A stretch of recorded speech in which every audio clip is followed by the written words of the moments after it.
медалью за отвагу награждены младший сержант запаса Исхаков Рушат Раифович.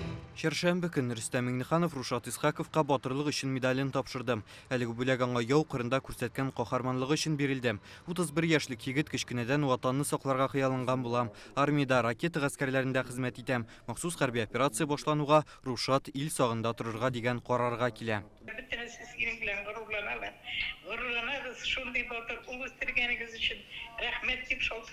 Мөсәгыйдә ханым бу атнада хисләрен тыя алмый. Ул Рушатны ул ватанны яратырга өйрәткән. Әмма СВОга китәргә теләве хакында әти-әнисенә әйтмәскә була. Очередной раз мен командировкаларга барам. Анда мен телефонда жөнләп тутмыйлым, что-то мен вакыт булса мен шалтырап торам, эш күп мен. Вот ышандылар инде.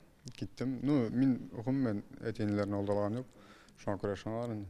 Ранение алып госпитальгә элеккәч, Ростовта аны шунда шалтыратып әйттем, мен барып кайттым. Ноябрьдә Рушат хезмәттәшләре белән Камалышта калам. Шул чакта яраларына да карамастан иптәшләрен яу кырыннан чыгарырга ярдәм иткән. Мин үземне герой итеп хислим, на самом деле.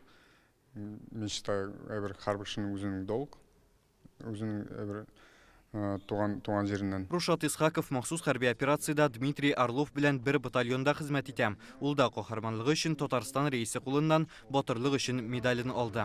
Ефрейтор запаса Орлов Дмитрий Александрович. В начале сентября на нас вышла.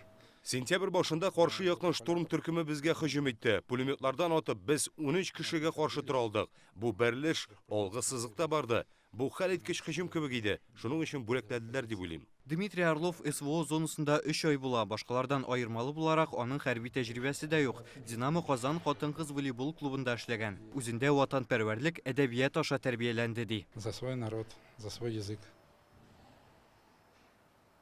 Просто другого не дано. Мы здесь родились. Дмитрий Орлов һәм Рушат Исхаков туган якларына декабрьдә кайта. Әмма хәзер кабат СВОга китәргә уйлыйлар. Рузаль Шарипов, Роман Фенин, Рамзил Гарипов, Яңа Гасыр каналы.